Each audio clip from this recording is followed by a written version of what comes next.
ఒక్కసారి కొమ్మూరి గోల్డ్ కి కాల్ చేయండి. తాకట్లో ఉన్న మీ బంగారాన్ని విడిపించి మార్కెట్ ప్రైస్ కి వాళ్ళు కొనుక్కుని మిగతా డబ్బులు మీకు ఇచ్చేస్తారు.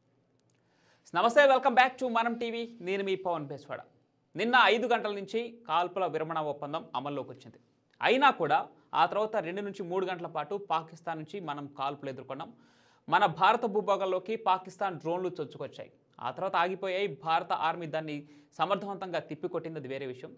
అయితే ఈ ఉద్రిక్తత పరిస్థితుల నేపథ్యంలో అమెరికా మధ్యవర్తిత్వంతో మే 12న ఒప్పందం జరగబోతా ఉంది. శాంతి చర్చల ఒప్పందం ఏం జరగబోతా ఉంది, మన దేశం తరపు నుంచి ఎలాంటి డిమాండ్లు ఉండబోతున్నాయి, విశ్లేషణ తీసుకుందాం. భారతదేశం ఏం కోరుకుంటుంది మాట్లాడదాం. మనతో పాటు ప్రముఖ ఆర్జే శేఖర్ భాష గారు ఉన్నారు. సార్ నమస్తే. వక్రబుద్ధి మళ్లీ చాటుకుంది పాకిస్తాన్.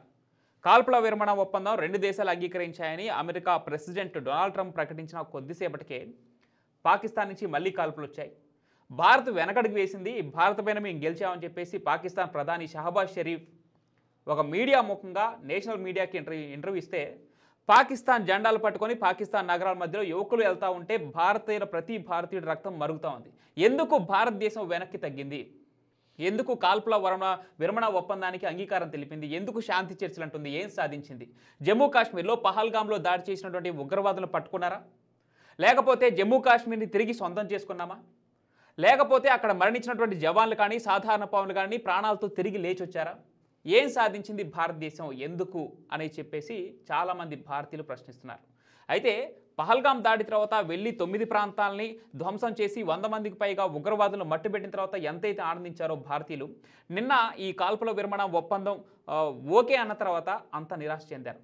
అసలు దీని వెనక, ఈ ఒప్పందం ఓకే అనడం వెనక భారత వ్యూహం ఏ విధంగా ఉండబోతుంది? భారత ప్రభుత్వం కానీ ఆర్మీ ఎలాంటి చర్యలు తీసుకుంటుంది అనుకోవచ్చు? ఒకనొక టైంలో ఎలా ఉంటుందంటే, మనకి ఇందాక చెప్పాను కదా, ఈ ప్రస్తుతానికి మీకు కనబడుతున్న ఈ మ్యాప్ మంది, కానీ నిజానికి ఇలా వెళ్తుంది అనమాట మన మ్యాప్. ఓకే, ఇక్కడ నుంచి ఇదంతా ఇది తల కొట్టేసినట్టు అయిపోయింది మనకు. నిజంగా చెప్పాలంటే తల కొట్టేసినట్టు అనేది పర్ఫెక్ట్ మాట. ఎందుకంటే కరెక్ట్గా మనకి తలమానికంగా భావించే ప్రాంతాన్ని వాళ్ళు గత 80 ఏళ్ళ నుంచి అట్టే పెట్టుకొని దాని మీద రాజ్యం చేస్తున్నారు. దానికి తోడు అక్కడి నుంచి ఇంకా మిగతాది కూడా కావాలని చెప్పి ఇది చేస్తున్నారు. సరే, ఇటువంటి ప్రస్తుత పరిస్థితుల్లో చిన్న సైజు యుద్ధమే జరుగుతుంది. ఇటు పక్క నుంచి రాజస్థాన్ దగ్గర జైసల్మీరు, లేకపోతే పంజాబ్ దగ్గర అమృత్సర్, ఈ ప్రాంతాలు, ఈ బోర్డర్లు అన్నిటి నుంచి ఈ డ్రోన్లు పెట్టి అటాక్ చేయడానికి ఇవన్నీ కూడా చేస్తున్నారు. ఇక్కడ కూడా జరుగుతుంది ఆఖరికి రన్ ఆఫ్ కచ్ అంటారు. ఇది ఈ కచ్ ప్రాంతం ఇటు సైడ్ నుంచి. సో ఇవన్నీ కూడా ఇంత రిస్కీ ప్రాంతం కాదు. ఇవన్నీ కూడా ఊరికే పైనుంచి కనబడతాయి, ఈజీగా కొట్టేయచ్చు టార్గెట్స్. బట్ ఇక్కడ మ్యాన్ టు మ్యాన్ ఫైట్ జరుగుతుంది ఈ పర్టికులర్ పాయింట్లో. ఇందాక మన నాయక్ చనిపోయిన ఇది కూడా అది ఈ ప్రాంతంలోనే అనమాట. అయితే ఇప్పుడు మన వాళ్ళు ఎయిర్పోర్ట్లను ధ్వంసం చేశారు, అక్కడ లాహోర్ డిఫెన్స్ సిస్టమ్ని బ్లాస్ట్ చేశారు, ఇంకా చాలా చేశారు. కరాచీని కూడా బ్లాస్ట్ చేశారనే వార్త ఇంకా కన్ఫర్మ్ చేయలేదు కానీ సో బేసికలీ ఏంటంటే కొన్నిసార్లు నాకు హాస్యాస్పదంగా అనిపిస్తూ ఉంటుంది. అది ఏంటంటే, భారతదేశానికి ముంబై ఆయుపట్టులాగా, ఎకనామిక్ హబ్ లాగా, పాకిస్తాన్కి ఇది కరాచీ ఇక్కడ ఉంటుంది. ఓకే, ఈ కరాచీ పోర్ట్ అనేది హబ్. మొత్తం వాళ్ళకి ఇంపోర్ట్స్ ఎక్స్పోర్ట్స్ అంతా కూడా అక్కడి నుంచే జరుగుతుంది. కొడితే దాన్ని కొట్టాలి, కుంభస్థలం అనమాట. దాన్ని కొడితే అయిపోద్ది అని చెప్పి చాలామంది చేశారు. బట్ మన వాళ్ళు ఉద్రిక్తంలో ఏం చేస్తున్నారో తెలియదు, ఉన్మాదమా లేకపోతే ఏమన్నాలో తెలియదు, కొంతమంది వెళ్ళి కరాచీ బేకరీని కొట్టారు. ఏమిట్రా ఇది అంటే, ఇప్పుడు కరాచీని అక్కడ కొట్టాలి తప్ప కరాచీ బేకరీ కరాచీ పేరు పెట్టుకున్నాడు కాబట్టి నేను కొడతానని చెప్పి వెళ్ళి అక్కడ వైజాగ్లోట అందరు వెళ్ళి కరాచీ పేరు పెట్టుకున్నారని చెప్పి. సో ఇటువంటి పనులు చేయడం వల్ల ఏమవుతుంది, అనవసరంగా అంటే మనలో ఉన్న మన వాళ్ళనే మనం కొట్టుకున్నట్టు అవుతుంది. అది అసలు పొరపాటును కూడా అటువంటి పనులు యాక్చువల్గా పాకిస్తాన్ మోటోనే ఇది యాక్చువల్గా. ఎందుకంటే అక్కడ మన పహల్గామ్ దాడి కూడా ఈ మోటోతోనే జరిగింది, మనలో మనం కొట్టుకొని చావాలనే ఉద్దేశంతో. సో ఇట్లాంటి అసలు చేయకూడదు. ఇప్పుడు చాలా మంది కరాచీ అంటే పాకిస్తాన్ పేరు అంటే, కరాచీ అనేది ఇప్పుడు యాక్చువల్గా గుజరాత్లో కొల్లాచి మాయి అంటే మాతాని, కొల్లాచి మాత సంబంధించిన గుడి అవన్నీ ఉండేవి అక్కడ. దానికి సంబంధించిన ప్లేస్ తర్వాత అది కొల్లాచి కరాచీ అయిందనమాట. మనకు ఒడిస్సా ఎలా అవుతుందో అలా అయిపోతుంది చాలా సార్లు.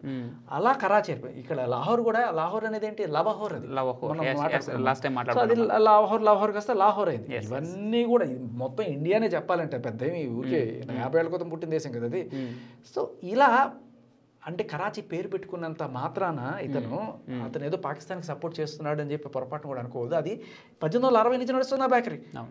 మన వాళ్ళు అప్పట్లో అసలు మొత్తం ఇండియానే కదా, అలా పెట్టుకున్న పేరు ఆ బ్రాండ్ కంటిన్యూ అవుతుంది. సరే, ఇటువంటి చిల్లర పనులు చేయకుండా ఉంటే బెటర్. ఇంకొకటి ఏంటంటే, సరే కరాచీని కొట్టారు, లాహోర్ని కొట్టారు, లాహోర్ ఎయిర్ డిఫెన్స్, రావల్పిండిని కొట్టారు, ఇన్ని చోట్ల పాకిస్తాన్కి వాళ్ళ ఔకాత్ ఏంటో మనం చూపించాం.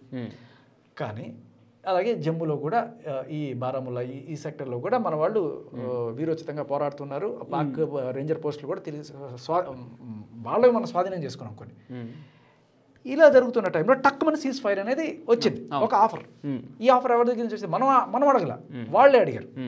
అడిగినప్పుడు ఇప్పుడున్న పొజిషన్ ఏంటి? ఇప్పుడు చెస్ ఆడుతున్నాం, మనం ఆల్రెడీ అఫెన్స్లో ఉన్నాం, ఇక్కడికి వచ్చేసాం అనుకో. ఈ పొజిషన్లో ఉన్నప్పుడు ఇక్కడ సీజ్ ఫైర్ అంటే మనకి అడ్వాంటేజ్. ఓకే, మనకి అడ్వాంటేజ్లో ఉన్నప్పుడు మంచిది, సీజ్ ఫైర్ డన్ అన్నాం. సీజ్ ఫైర్ అంటే ఏంటి? ఉన్న పళంగా అన్ని కాల్పులు విరమణ మొత్తం పాటించాలి. దానికి సంబంధించిన అగ్రిమెంట్ మనం తర్వాత మాట్లాడుకుందాం. ఉన్న పళంగా ఆపేద్దాం, యుద్ధం ఆపేద్దాం అనేది సీజ్ ఫైర్. సో ఇప్పుడు ఏంటి, మన కంట్రోల్లో మేబీ కొన్ని ఉండొచ్చు, ఇవన్నీ బయటికి తెలియదు. కానీ ఇక్కడైతే కొన్ని రేంజర్ పాకిస్తాన్ పోస్టులు ఉన్నాయని తెలుసు. సో ఇది మనకి అడ్వాంటేజెస్ పోస్టులో సీజ్ ఫైర్ తీసుకోవడం బెటర్ కదా. ఎందుకు తీసుకున్నారని మీరు అడిగారు కదా, దానికి సమాధానం సీజ్ ఫైర్ అంటే ఇది బ్రేక్ మాత్రమే, ఎండ్ కాదు. తర్వాత బొమ్మ దద్దరిల్లిపోవచ్చు, లేకపోతే ఆగిపోవచ్చు. బట్ ఇది ఒక విరామం, జస్ట్ తాత్కాలిక బ్రేక్, చిన్న బ్రేక్, చిటికలో వస్తాం అది. సో ఇప్పుడు ఈ బ్రేక్ తర్వాత జనాలందరూ కూడా కోరుకునేది, మీరు నేను అందరం కూడా కోరుకునేది ఏంటంటే, అరే మేము ఏదో ఎక్స్పెక్ట్ చేసాము, మీరు రాజ్నాథ్ సింగ్ గారు బీజేపీ గవర్నమెంట్లోకి వచ్చినప్పుడు ఇచ్చిన మాట ఏంటి? పీఓకేని మనం తిరిగి స్వాధీనం చేసుకుంటాం. ఓకే భయ్యా, మీరు పీఓకేని స్వాధీనం చేసుకుంటామని చెప్పే మాట ఊరికే ఉత్తి మాట కాదు, నిజం చేసే అవకాశం, గోల్డెన్ ఆపర్చునిటీ ఇది. ఓకే, పాకిస్తాన్ వాళ్ళ అగ్రెషన్తో వచ్చినప్పుడు మనం ఆల్మోస్ట్ ఆక్రమించే స్టేజ్లో ఉన్నప్పుడు ఈ గోల్డెన్ ఆపర్చునిటీని మీరు మిస్ చేయకండి. ఒకవేళ కనుక ఇప్పుడు కాకపోతే మిస్ అయింది అనుకుంటే ఖచ్చితంగా. అండ్ ఇంకొకటి ఏంటంటే, ఇది కరెక్ట్ టైం కూడా. పాకిస్తాన్ ఆల్ టైమ్ వీకెస్ట్ స్టేజ్లో ఉంది ఇప్పుడు. అందుకే పాకిస్తాన్కి అమెరికా వాడు $1 బిలియన్, ఓకే, తర్వాత టర్కీ వాడు, చైనా వాడు కూడా అంట. సో ఇలా రకరకాలుగా వాళ్ళకి ఆర్థిక సాయం మెల్లగా అందరం మొదలవుతుంది. ఇప్పుడు ఏం చేస్తాడు వీడి ఆర్థిక సాయం అందితే? వాడు డ్యాములు కడతాడా, పిల్లలకి చదువులు చెప్పిస్తాడా? ఏమీ లేదు, ఆయుధాలు కొంటాడు. సో ఈ ఆయుధాలు ఎక్కడి నుంచి కొంటాడు? మళ్ళీ అమెరికా నుంచే కొంటాడు. ఓకే, సో ఎవరికి లాభం? అమెరికా వాడే డబ్బులు ఇచ్చి అమెరికా వాడే అందరికీ కనిపిస్తే వాడికి ఏంటి లాభం అంటే, మనకు ఒక బ్యాంక్ కూడా ఉన్నాడు అనుకో, భయ్యా మీరు అప్పు తీసుకోండి, మీరు ఇల్లు కొనుక్కోండి, మీరు కారు కొనుక్కోండి అంటాడు కదా. సిమిలర్లీ అమెరికా వాడు ఏం చేస్తున్నాడు? భయ్యా మీకు $1 బిలియన్.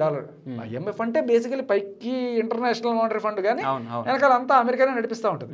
సో ఒక $1 బిలియన్, మొత్తం $7 బిలియన్లు ఇవ్వాలంట. 7 బిలియన్లు అడిగారు వీళ్ళు, $1 బిలియన్ అయితే ఇచ్చారు. ఫస్ట్ దానికి మీరు కొనే తీరుని బట్టి మేము మిమ్మల్ని ఎంకరేజ్ చేస్తాం.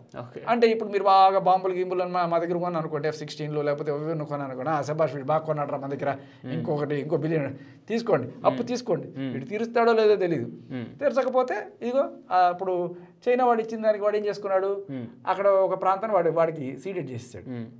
అత్త సొమ్ము అల్లుడు దానం చేసినట్టు మన కాశ్మీర్లో ఒక ప్రాంతాన్ని పాకిస్తాన్ వాడు ఇచ్చి అమ్మేసుకున్నాడు చైనాకి.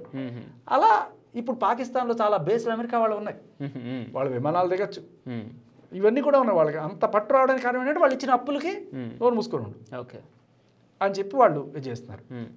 సో అలా ఇప్పుడు పాకిస్తాన్ ఈ అప్పులన్నీ కూడగట్టుకొని టర్కీ దగ్గర నుంచి, చైనా దగ్గర నుంచి, అమెరికా దగ్గర నుంచి రకరకాల ఆయుధాలన్నీ తీసుకొని ఊరుకొని ఉండదు. అది దెబ్బతిన్న పుల్లానే ఉంటుంది. అది ఇప్పుడు మనం ఆపేసాం అనుకోవచ్చు, ఇప్పుడే మొదలైన విషయం. అస్సలు ప్రపంచంలో నమ్మకూడని పాము ఏదన్నా ఉందంటే అది పాకిస్తాన్ మాత్రమే. అంతెందుకు భయ్యా, ఆ రోజు వాజ్పేయి గారు ముషర్రఫ్తో శాంతి ఒప్పందాలు అనుకుంటూ లాహోర్ దాకా వెళ్ళారు. అమృత్సర్ నుంచి బస్ జర్నీలో అక్కడికి వెళ్ళి స్నేహహస్తం అందించి అక్కడ ఉండగానే ఇక్కడ కార్గిల్ అటాక్లు. ఓకే, ఈ దొంగ దెబ్బ తీయడం అనేది వాళ్ళకి వెన్నతో పెట్టిన విద్య అనమాట. సో కాబట్టి పొర్రపాటును కూడా మీరు వాళ్ళని నమ్మలేరు. అలాగని మనం కామ్గా మళ్ళీ వాడు అటాక్ చేసేదాకా చూద్దామా? లేదు, మనం ఇక్కడ నేర్చుకోవాల్సింది ఏంటంటే ఇజ్రాయెల్ యుద్ధతంత్రం. ఇజ్రాయెల్ వాళ్ళు మా మీద దాడి చేస్తున్నారని తెలిసే, అంటే నీకు ఆలోచన వచ్చే లోపే వాడు నేను కొట్టేస్తాడు. ఓకే, ఇప్పుడు ఇజ్రాయెల్ యుద్ధం కొన్ని డికేట్స్ క్రితం ఈజిప్ట్ దగ్గర ఇంకా చుట్టుపక్కల ప్రాంతాల్లో డైరెక్ట్ వెళ్ళిపోయి, అంటే ఇజ్రాయెల్ కన్నా చాలా రెట్లు ఆయుధాలు బలం ఉన్న వాళ్ళని వీళ్ళు ఏం చేశారంటే లేకుండా కొట్టారు ముందుగానే. సో ఇప్పుడు ఆల్మోస్ట్ ఇక్కడ మనం చాలా కొట్టాం, బట్ ఇప్పుడు సీజ్ ఫైర్ అని చెప్పి తగ్గితే వీడు మొత్తం లాక్కొని పెద్దది మళ్ళీ ముందుకు వస్తాడు. కానీ అట్లీస్ట్ వాడు వచ్చే టైంలో అయినా సరే మన స్ట్రాటజిక్ లొకేషన్స్, నేను అదే అడుగుతున్నా మోడీ గారిని, రాజ్నాథ్ సింగ్ గారిని, మన డిఫెన్స్ వాళ్ళని అందరినీ అడిగేది, జనం మొత్తం కోరుకునేది సార్ మీరు వెళ్ళి అక్కడ ఏదో ఒక బాంబు వేశారు, ఒక జైషే మహమ్మద్ ఒక శిబిరం లేపేశారంటే ఒక శిబిరం పోతే ఇంకో శిబిరం వస్తుంది సార్, ఇంకో శిబిరం వస్తుంది, ఇంకో 50 మంది వస్తారు, వీళ్ళు వస్తూనే ఉంటారు పుట్టగొడుగులాగా. ఇది సొల్యూషన్ కాదు. ఇలాంటి నాయకులు ఎంతమంది చనిపోవాలి, ఎంతమంది అమాయకులు భారత ప్రాణాలు కోల్పోవాలి. ఇప్పుడు ఒకటి కొట్టాం, మీరు ఒకటి కొట్టాం కాబట్టి మేము ఒకటి కొట్టాం కాదు, కూకట్టి వేళ్లతో సహా పెకిలించి పడేయాలంటే చేయాల్సిన పని ఏంటి? సొల్యూషన్ కాదు ఇది, ఓన్లీ టిట్ ఫర్ టాట్. నువ్వు చేసావు నీకు పనిష్మెంట్. కొంతమంది ఉంటారు ఎన్ని పనిష్మెంట్లు ఇచ్చినా వాళ్ళు అదే పని చేసి తీరుతారు, వాళ్ళు ఇంకా రెచ్చిపోయి చేసేవాళ్ళు ఉంటారు. సో కాబట్టి నువ్వు స్వాధీనం చేసుకోవాల్సిన ప్లేసెస్ ఏవైతే ఉన్నాయో అట్లీస్ట్ పీఓకేలో స్ట్రాటజిక్గా మనకి ఇంపార్టెంట్ అయిన లొకేషన్స్, రాజోరి పురుజ్ ప్రాంతం చుట్టుపక్కల రేంజర్ పోస్టులు అన్నీ కూడా మనం స్వాధీనం చేసుకొని తీరాలి. ఇప్పుడు కాకపోతే కాదు. భారత వ్యూహంతో లేదని అంటారా? అయితే ఉంది అనేదే అనుకుంటున్నాను నేను. ఖచ్చితంగా వీళ్ళు షెల్లింగ్ చేశారంటే నాకు వచ్చిన ఫస్ట్ డౌట్ అదే.